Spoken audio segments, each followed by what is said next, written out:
Bienvenidas, bienvenidos a una nueva conversación del proyecto de la Fundación Santillana en Clave de Educación. Ese proyecto en el que estamos conversando con voces iberoamericanas, con voces de este lado de España, de Portugal, pero también de Iberoamérica, de Argentina, de Chile, de Perú, de Colombia, de México, de toda esta comunidad iberoamericana que hablamos el mismo idioma y no solo, sino que probablemente en estas conversaciones estamos viendo que también compartimos muchísimas preocupaciones, muchísimas necesidades, muchísimas propuestas también sobre la escuela, sobre lo escolar, sobre el sentido de la escuela, sobre qué tenemos que enseñar, cómo tenemos que afrontar los retos educativos del tiempo que estamos viviendo. Y hoy tenemos la suerte de viajar hasta Buenos Aires, hasta Argentina, para conversar con un amigo, con una de esas voces que nos ilumina con lo que escribe, también con lo que hace, con su profesión, con su docencia. Y bueno, es una suerte y estamos muy contentos de contar con él hoy. Os dejo unos segundos para que veáis su biografía.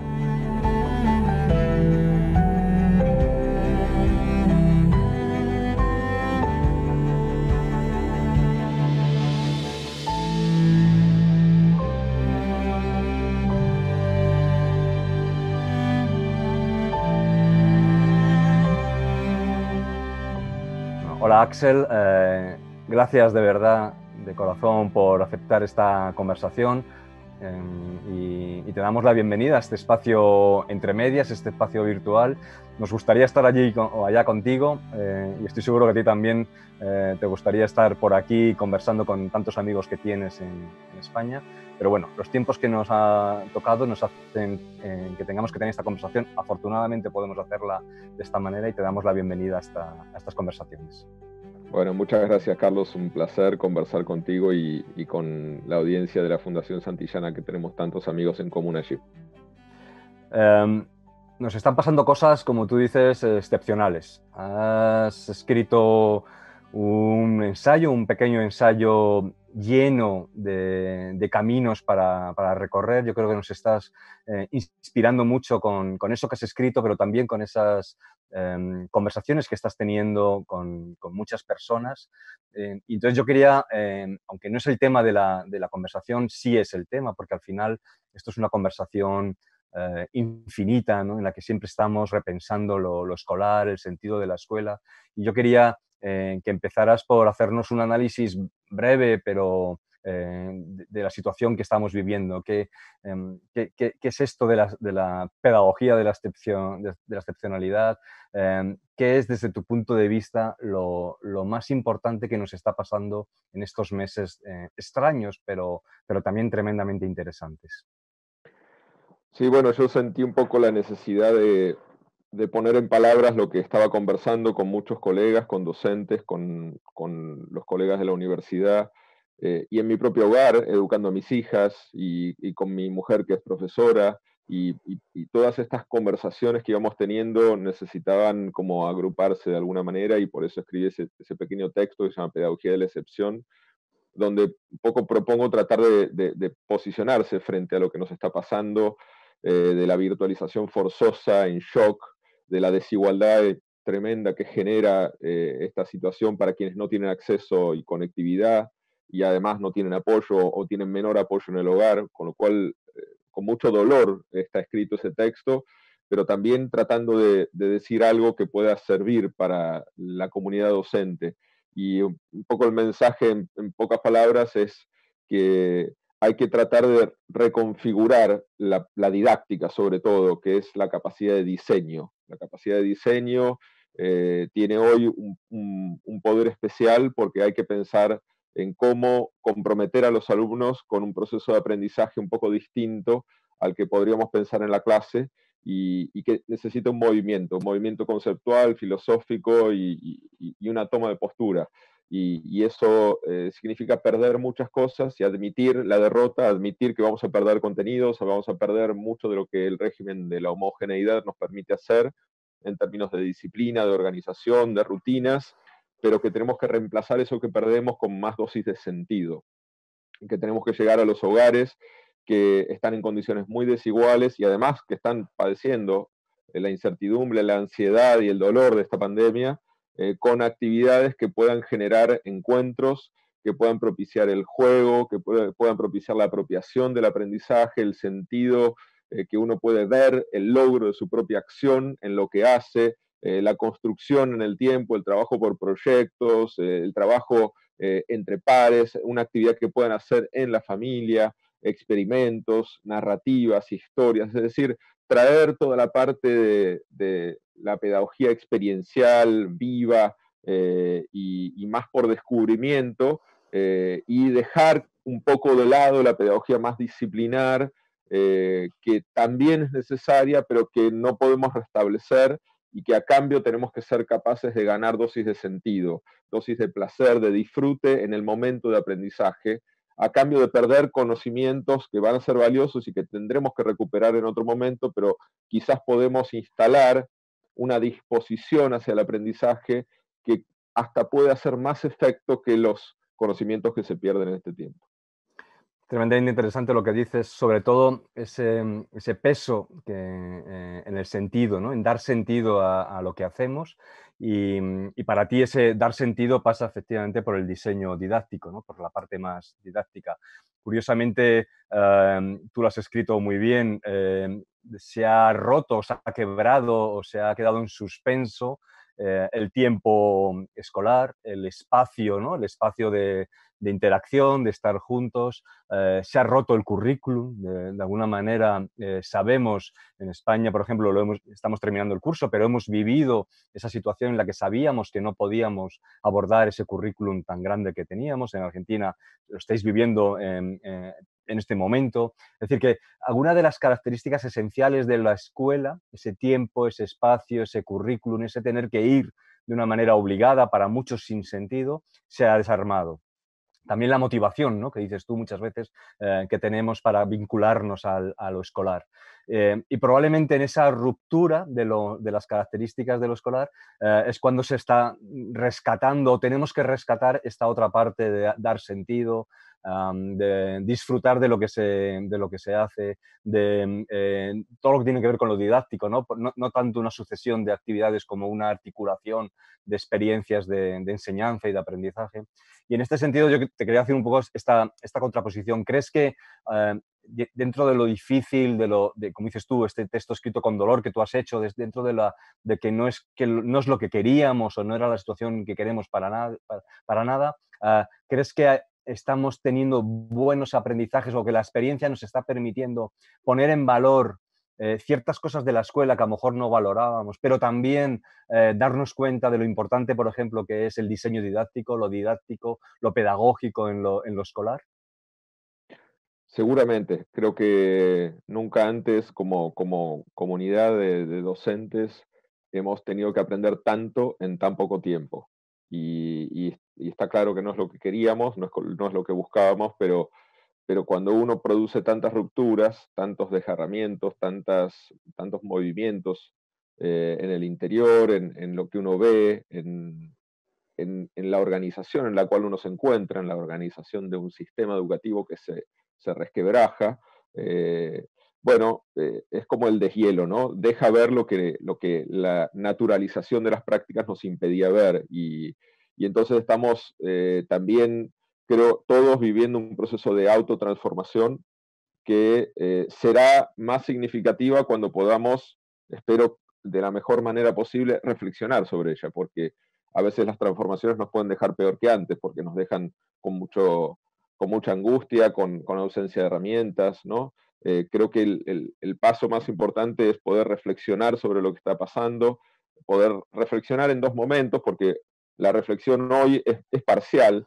y tampoco tenemos que sobredimensionar las posibilidades de repensar la educación ahora, porque ahora tenemos que solucionar el presente, que bastante nos reclama, pero un segundo momento quizás sí, ojalá pronto tengamos más posibilidades de repensar a fondo muchas de nuestras prácticas, ojalá sea un momento de encuentro y hasta quizás pensar, si no es el momento, ojalá haya algún espacio más de vuelta a la normalidad que no sea muy prolongado en el tiempo, que nos permita quizás juntarnos en congresos, en espacios, en talleres dentro de las escuelas, a pensar qué hacemos ahora, cómo lo repensamos ahora, ¿no? Y está claro que estamos viendo la importancia del diseño didáctico, la importancia de la motivación, como mencionabas recién, Carlos, que me parece un tema central que tenemos que debatir y, y poner en primer plano, que es por qué tienen que aprender nuestros alumnos y qué les proponemos, cómo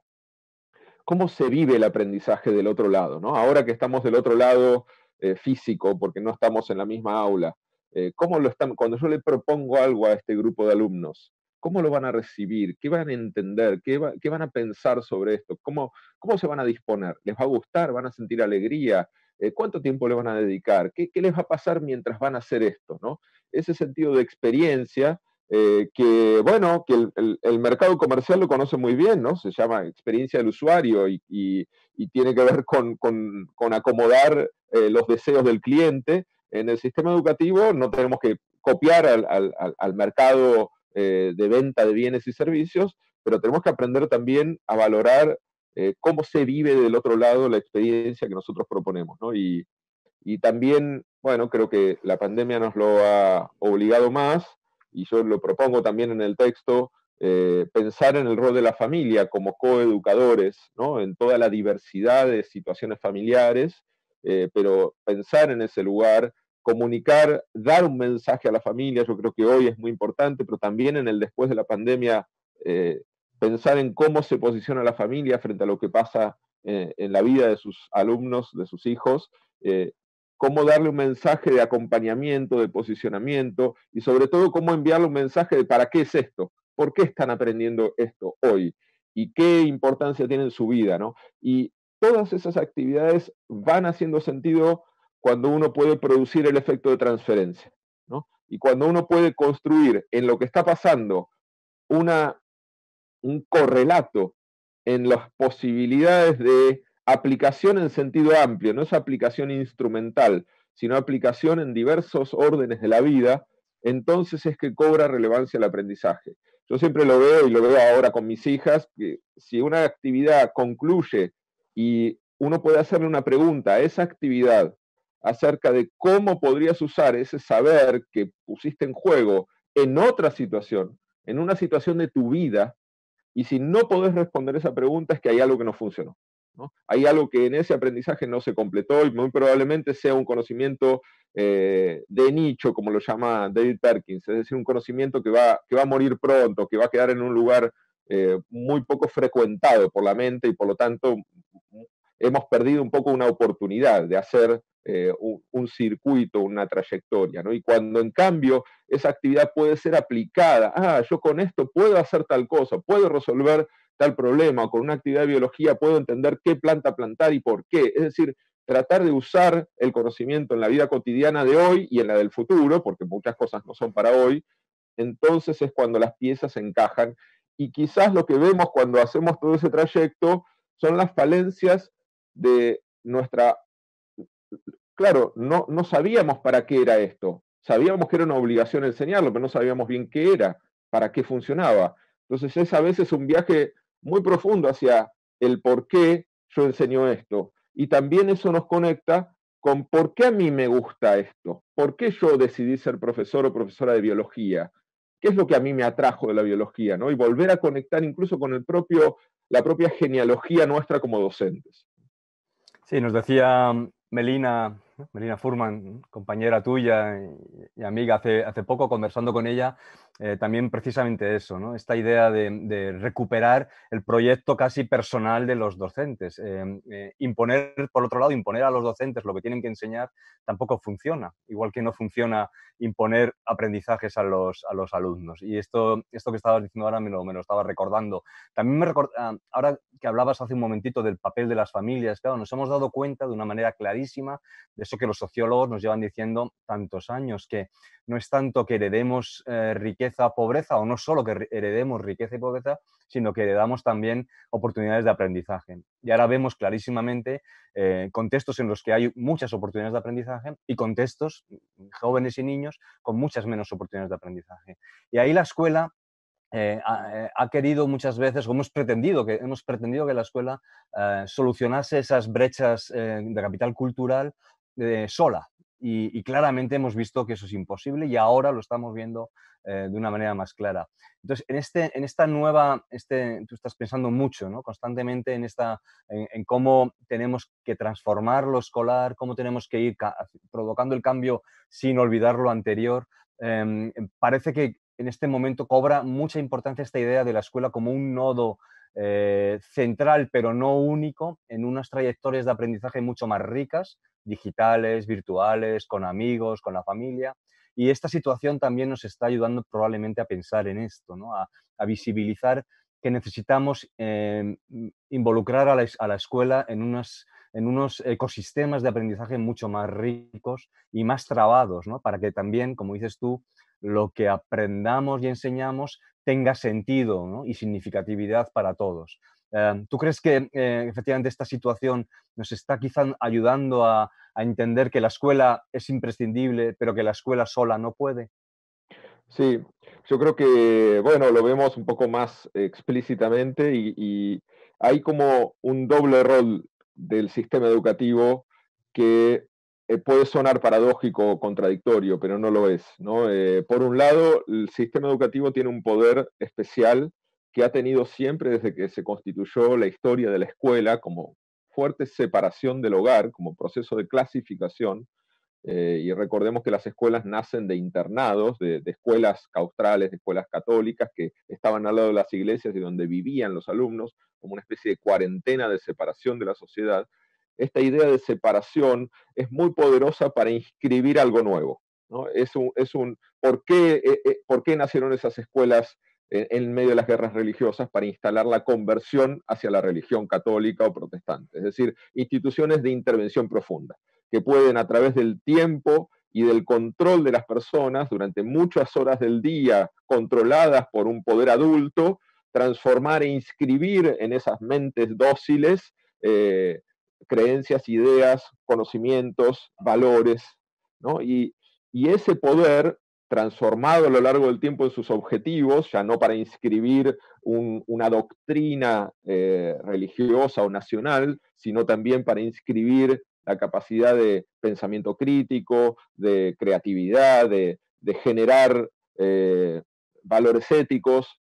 Esa capacidad de inscripción necesita el aislamiento, necesita la separación de los hogares, la puesta en común, la construcción del grupo como un poder distinto al individuo, ¿no? Por eso es tan importante, y uno lo puede ver en escuelas que vienen también de esa raíz de cómo tratar el problema de las desigualdades, de cómo tratar el problema de la pobreza, ¿no? Y que tienen un proyecto muy centrado en generar la capacidad de actuar, ¿no? Pienso eh, en toda la construcción de una genealogía que viene desde el siglo XIX, pero que uno puede encontrar, por ejemplo, en la trayectoria de escuelas en Estados Unidos como la Red Keep, que son escuelas para sectores muy vulnerables que están centradas en instalar el poder en los alumnos, ¿no? El poder es saber. Y entonces construyen mucho la idea de grupo, todos pueden, todos vamos juntos, todos lo vamos a lograr, todos nos apoyamos.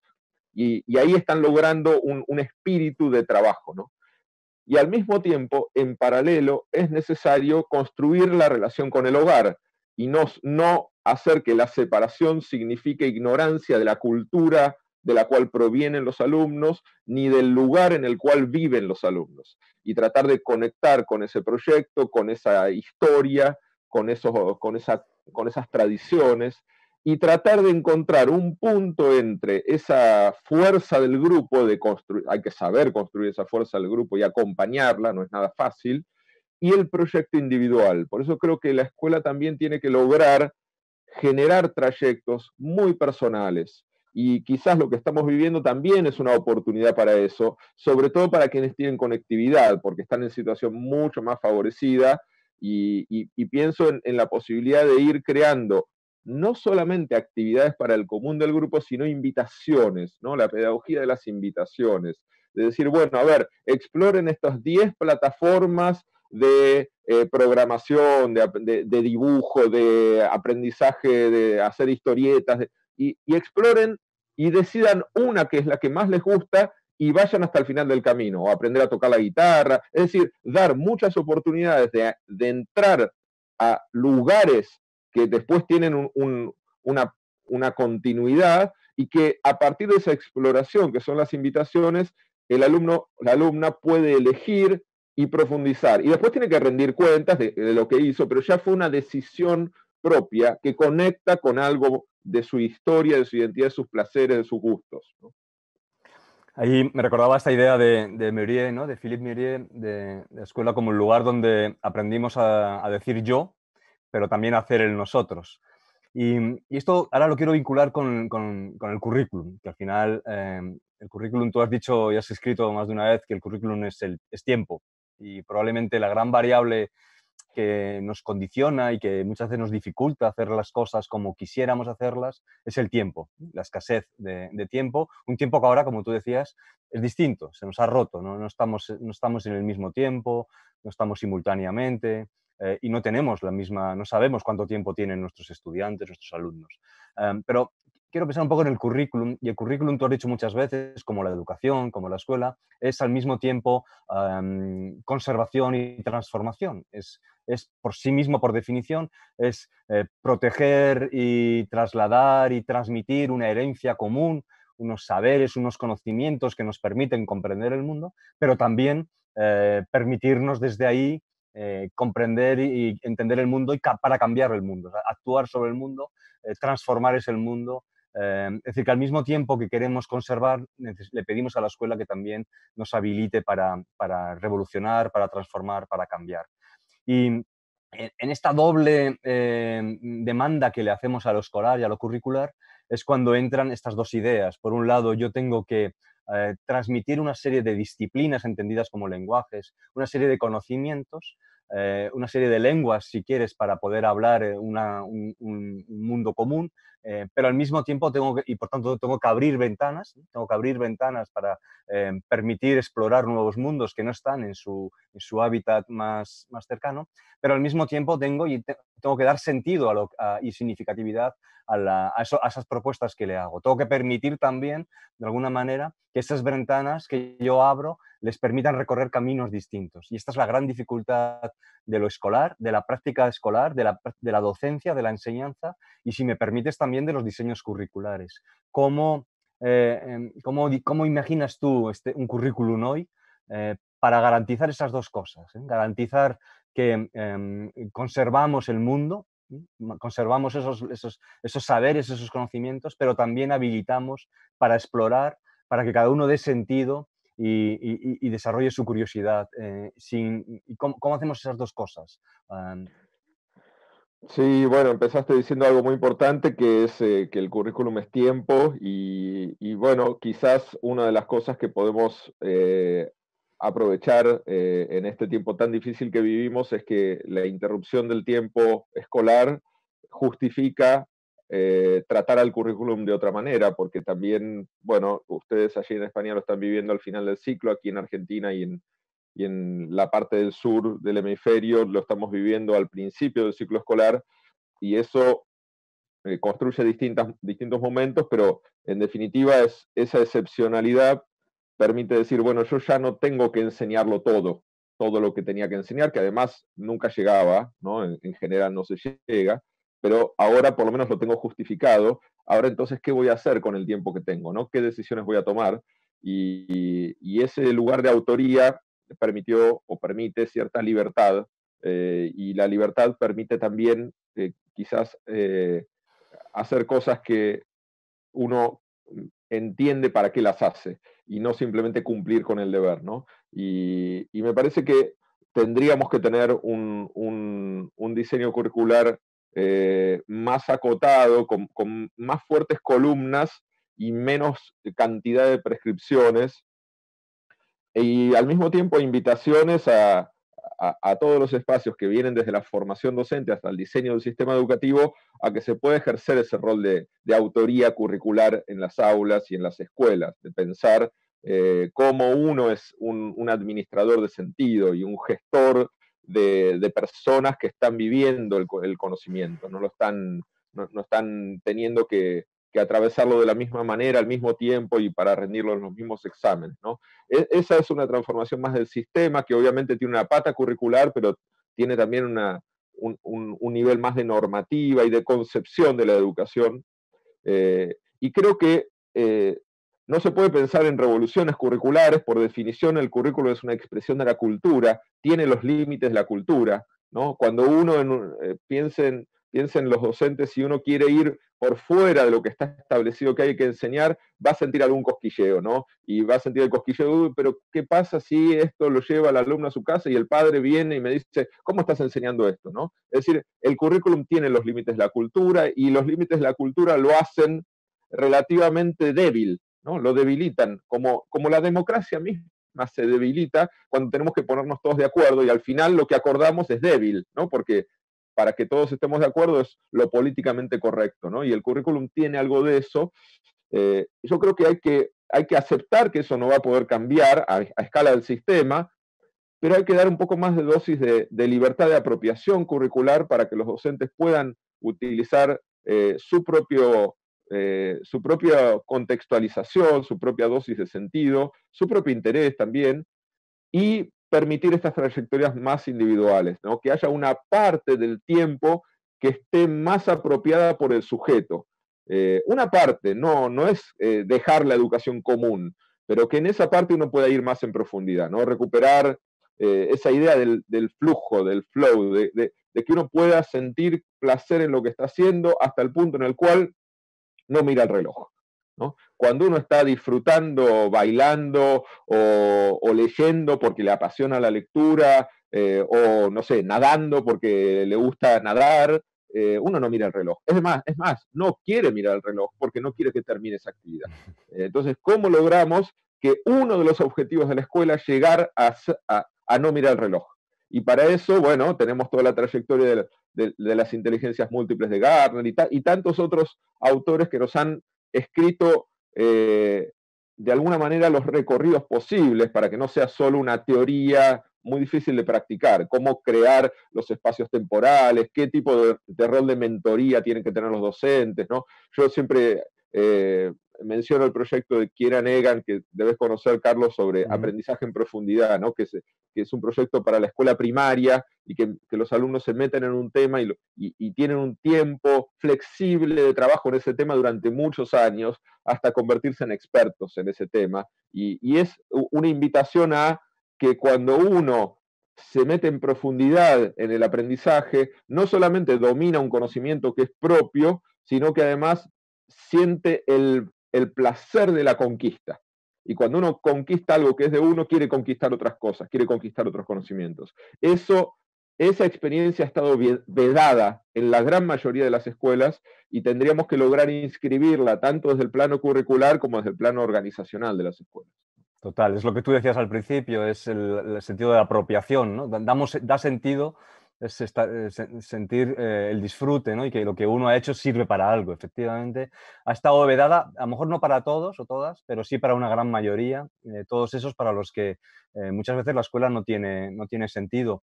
Hablando de currículum, que es un tema tremendamente complejo, también tenemos esta confrontación entre lo global, es decir, vivimos un mundo clarísimamente mucho más globalizado, mucho más intercultural, mucho más comunicado, con muchísimas influencias para bien y para mal, pero también un mundo que quiere atender por un tema, en principio, de justicia curricular, pero también de significatividad, de sentido, a lo local, a lo mínimo, a lo marginal, a las lenguas que hablan en mi casa, a esos saberes tradicionales que no... y ahí tienes otra tensión difícil de resolver en el ámbito curricular y que probablemente, con eso que tú decías, esa propuesta de más autonomía curricular, de expresión curricular para los docentes y las escuelas se pudiera resolver y huyendo un poco, ¿no? Con grandes pilares, pero huyendo un poco de establecer currículos nacionales como si estuviésemos en el siglo XIX. Sobre el currículum también me interesa conversar contigo sobre un movimiento que tiene más o menos 20 o 30 años. Es el movimiento que lo hemos mencionado sin mencionarlo, de las competencias, de darle sentido también a los conocimientos, de ponerlos en uso, de lograr su transferencia a otros contextos, de combinarlos. y ese movimiento de las competencias que no ha terminado de cuajar en ninguno de nuestros países, que ahora se ve también como un poco invadido por un nuevo discurso, que es el de las habilidades, que se mezclan y nos confunden a todos un poquito. Pero si pensáramos un poco en lo que nos ha pasado estos meses, vemos, por ejemplo, que hay 2 o 3 habilidades de estas o competencias que recurrentemente se están nombrando cuando hablamos de un currículum por competencias o por habilidades, y que hemos visto que son tremendamente necesarias. Aprender a aprender, o todo lo que tiene que ver con la metacognición, con nuestra capacidad para reflexionar dar sentido al aprendizaje. Todo lo que tiene que ver con las competencias digitales, ¿sí? Con ese saber movernos en entornos de alta virtualidad o de alta tecnología, y todo lo que tiene que ver con la capacidad de autonomía de los propios estudiantes, autonomía no solo vital, pero sobre todo en este caso, autonomía en la gestión de su aprendizaje. ¿Cómo ves tú, y es una pregunta que sé que es larga, ¿no? Pero cómo ves tú ese movimiento hacia las competencias, quizá hacia las habilidades en estos momentos? ¿Cómo ves tú que se nos han mostrado en este periodo? ¿Y cuál ves tú, ¿no? que será un poco las consecuencias, o cómo vamos a seguir por esos currículos, ¿no? que quieren también atender no solo a lo disciplinar, pero también a dar sentido y estas otras metahabilidades para los estudiantes? Bueno, creo que lo primero es tratar de lijar todos los malentendidos que se han generado en torno de los debates sobre las competencias y las habilidades, y que hay ahí también siempre una dosis muy fuerte de carga ideológica, ¿no? Y cuando la carga ideológica se impone, también nos impide pensar, porque nos obliga a tomar parte, a elegir un bando, ¿no? Y esto es muy peligroso en la educación, porque están en juego los destinos de nuestros estudiantes, que tienen que ser protegidos por un pensamiento más científico, más racional y más sensato, ¿no? Y entonces, buscando esa sensatez, creo que hay que escapar de una falsa discusión. Yo creo que es falsa en lo importante que es, en lo que realmente juega en nuestras políticas educativas, entre una visión de las competencias para el mercado laboral, que quieren hacer que la escuela produzca trabajadores dóciles, y una visión también muy, de alguna manera, nostálgica o conservadora, de que lo que importa son los conocimientos, y una visión muy enciclopédica, ¿no? Como más tradicionalista. Y tenemos que encontrar un camino en el cual es evidente que la enseñanza de ciertas destrezas, como las llama Perkins, son necesarias, que las son desde que la escuela de psicología cognitiva comenzó a desarrollarse, sobre todo con Brunner en los años 50, 60, que tienen que ver con la capacidad de pensar críticamente, la capacidad de comprensión, las habilidades de colaboración, de transferencia, el pensamiento de la complejidad. Y esto, que hoy es demandado, afortunadamente, yo siempre digo que afortunadamente una parte del mercado laboral está demandando más habilidades emancipatorias de los sujetos que habilidades de docilidad y de cumplimiento del deber, ¿no? Las empresas ahora eh, eh, ponen en sus avisos que quieren personas que sean creativas, que traigan proyectos, que sean inquietas, cuestionadoras, ¿no? Es decir, todas habilidades que serían incompatibles con un sistema laboral del siglo XIX, ¿no? Por lo tanto, muchas de las habilidades que siempre quisimos defender en las escuelas son además, hoy por suerte, más buscadas en el mercado laboral, ¿no? Y entonces, pensar cómo nosotros podemos construir siempre una doble entrada a los aprendizajes. Una tiene que ver con aquello que podemos llamar del dominio disciplinar, de los contenidos, y otra que tiene que ver con qué habilidades fomentan, ¿no? Y esto uno lo puede traducir en rúbricas, ¿no? Yo lo hago cotidianamente cuando preparo mis clases, cuando preparo sobre todo el programa curricular de mis clases, y es pensar en, bueno, cómo yo estoy proponiendo a mis estudiantes que desarrollen habilidades analíticas, cómo hago consciente ese trabajo. Y tú lo dijiste muy bien, ¿cómo hacemos para enseñarles a aprender? ¿Qué ponemos en juego nosotros mientras enseñamos y mientras proponemos nuestras actividades, que hagan ellos con su propio aprendizaje? ¿En qué momento les pedimos que hagan alguna reflexión sobre lo que aprendieron, sobre cómo hicieron el viaje, o sobre cómo lo hicieron los otros? Porque comentando el trabajo de otros uno puede entender la diferencia, ¿no? Esto se está haciendo mucho hoy en la enseñanza de matemática, ¿no? Que es un aprendizaje totalmente distinto al que nosotros teníamos en la infancia, que tiene que ver justamente con distintos caminos para resolver el mismo problema y reflexionar sobre esos caminos y poder, de alguna manera, ponerlo en palabras, ¿no? ¿Cómo llegaste a resolver esta cuenta? ¿No? ¿Cuándo a nosotros, 20, 30 años atrás, 40, se nos pidió eso en la escuela? Que me digas cómo hiciste el camino para resolver esto. No, yo te di la fórmula, te dije que la apliques, aplicala, resolvelo, y si está bien, yo te pongo que está bien, ¿no? Esta es una manera totalmente distinta de aprender. Entonces, en esta posición de que yo reconstruyo mi camino, lo hago con otro camino, veo cómo lo hizo un compañero y comparo los caminos, lo que estamos haciendo es poner en juego las habilidades de metacognición, ¿no? Entonces, no se trata de una cosa o la otra, enseñar a pensar críticamente como una materia de pensamiento crítico. No, se piensa críticamente la historia, la literatura, la matemática, y si no lo podemos hacer adentro de la forma en que enseñamos, es que hay algo que no está funcionando, ¿no? Claro, enseñamos críticamente sobre algo, ¿no? Es imposible tener pensamiento crítico si no sabes sobre qué, ¿no? No, si no tienes unas bases, ¿no? Unos fundamentos. Yo creo que coincido contigo, comparto totalmente que desgraciadamente en educación, eso lo hemos hablado tú y yo muchas veces, hay excesivas dicotomías falsas y probablemente con muchos intereses, ¿no? Y que no nos ayudan a pensar mejor y a dialogar de una manera más acorde a lo que necesitamos en estos momentos. Hemos casi empezado, porque es prácticamente lo primero que tú has dicho, rescatando la importancia de la didáctica en estos momentos de excepcionalidad que estamos viviendo y que probablemente, por ejemplo, en España, que el curso comenzará de nuevo en unos meses, en septiembre, y que pues probablemente tengamos que volver a estar en situaciones de excepcionalidad con bastante probabilidad.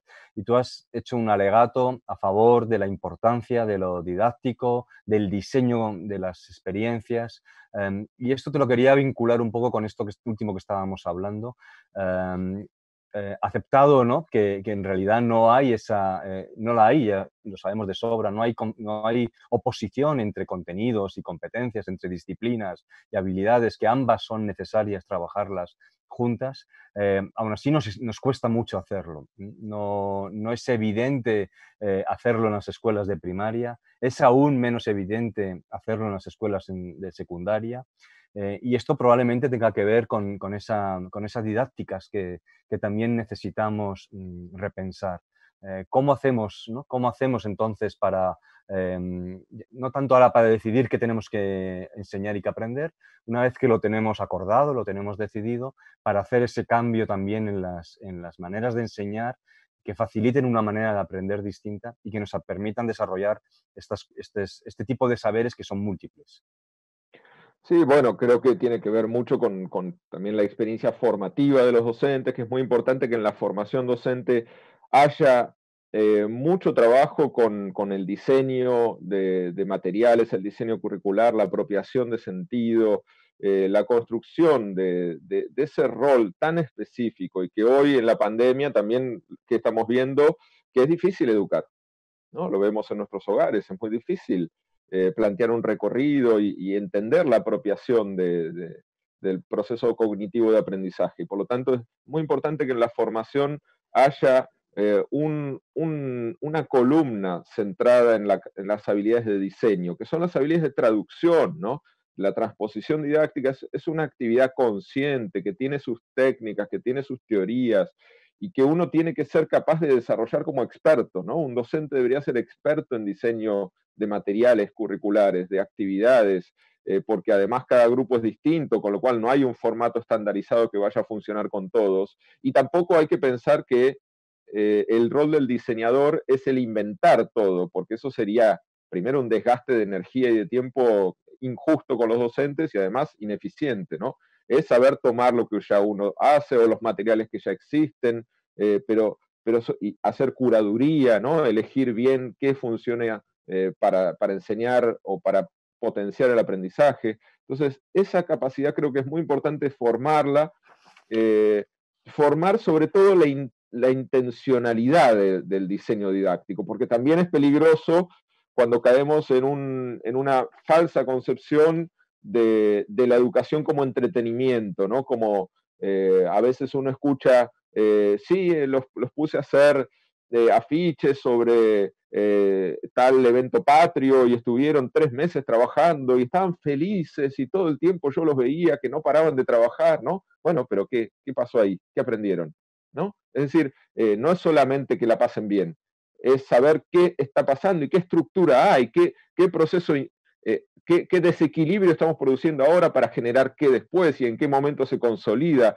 Todo esto es el saber de los docentes, ¿no? Y para eso hay que saber también cómo aprenden los alumnos, teorías del aprendizaje, porque no es que uno lo inventa sobre la base del material, lo inventa sobre la base de cómo se construye cognitivamente el conocimiento, disciplinar por edades, por grupos, por contextos, ¿no? Este es el saber que a veces, no digo siempre, porque hay mucha variedad de modelos e instituciones de formación docente, pero a veces está faltando de base, y que obviamente se puede desarrollar durante la carrera profesional y uno puede hacer giros, tampoco es una ciencia tan sofisticada que no se puede aprender nunca si no se aprendió en la formación docente. Uno puede ir haciendo, sobre todo hay que tener ahí apertura, ¿no? y reflexión y una mirada científica también, ¿no? De querer entender qué nos dicen los que han investigado sobre cómo aprenden los alumnos, sobre el diseño didáctico, y tener esta capacidad también de no caer en la tentación de ciertos mitos, de ciertos arraigos, y sobre todo el peligroso cada maestro con su librito, que claramente no es científico, ¿no? No decimos cada médico con su librito. Efectivamente. Es decir, ahí entraría, que no vamos a hablar, se nos ha ido prácticamente ya el tiempo, pero entraría todo esa necesidad cada vez mayor de entender que la docencia es una profesión colectiva y no individual. Respetando, como tú decías, ¿no? Desde el proyecto individual de las personas, respetando la autonomía, por ejemplo, en la concreción curricular de los docentes, cada vez tenemos más claro que tenemos que abordar los retos, que son muy grandes, como tú decías, muy complejos, desde la idea más de equipo docente, de proyecto educativo, de colaboración con otros docentes, de redes de docentes. Estos días también una de las cosas buenas que estamos viendo es la eclosión de múltiples redes de apoyo y de ayuda mutua entre docentes de este lado y de aquel. Han surgido bonitos proyectos de colaboración, de diálogo, de conversación entre docentes de Argentina, de Chile, de Perú, de Colombia, de México, con docentes de España y con docentes también portugueses, ¿no? que nos entendemos bien. Bueno, vamos a terminar prácticamente. De verdad que te agradecemos mucho este tiempo que es tan importante en lo educativo para construir esta conversación que queremos ir construyendo poco a poco, que es casi infinita. Solo quería pedirte una última reflexión muy concreta, muy práctica, o si quieres muy limitada. Hemos hablado de algunas de estas competencias que hemos visto son más necesarias o más importantes de lo que a veces pensábamos. Si tú tuvieras que elegir algo que es fundamental, que cuando recuperemos cierta normalidad escolar se trabaje de una manera ¿no? a propósito, con conciencia, desde los primeros niveles de enseñanza prácticamente hasta los últimos, ¿qué sería para ti esa, no sé si llamarlo competencia, habilidad, un saber, una manera de estar, una manera de enfrentarse a lo desconocido, un hacerse preguntas, no sé, lo que tú quieras, pero ¿qué dirías tú que es imprescindible que en las escuelas, cuando recuperemos cierta normalidad, se trabaje de manera consciente, insistente, en cuanto podamos? Bueno, siempre es un conjunto de habilidades y de valores también. Es difícil elegir uno, pero creo que también por lo que hemos conversado, el enseñar a aprender es algo tenemos que enfatizar muchísimo más de lo que lo hacemos normalmente en las escuelas, ¿no? Enseñar estrategias de aprendizaje, enseñar a pensar sobre lo que uno está haciendo, y dar poder sobre el propio cerebro, sobre el propio destino de las personas, ¿no? Cuando uno enseña a construir el propio camino, también está abriendo una puerta hacia una transformación a veces muy silenciosa, pero que es también la transformación del conocimiento, ¿no? Que es el sujeto aprendiendo. Entonces yo trataría de enfatizar mucho en cómo construimos habilidades de reflexión sobre lo que hacemos. Para eso hay muchas experiencias. Yo siempre valoro mucho y algo que se hace muy poco en las escuelas, que es la relación tutora, alumnos enseñando a otros alumnos, y mientras lo hacen también van aprendiendo ellos mismos y van entendiendo cómo ellos, porque ponen en palabras, porque el conocimiento requiere representación, y entonces cuando uno pone en palabras está representando el conocimiento y lo está reconstruyendo, y en esa reconstrucción quizás es que realmente lo aprendió, no cuando lo rindió en el examen, sino cuando lo pudo reconstruir en una situación nueva que puede ser una situación de aprendizaje. Yo creo que ese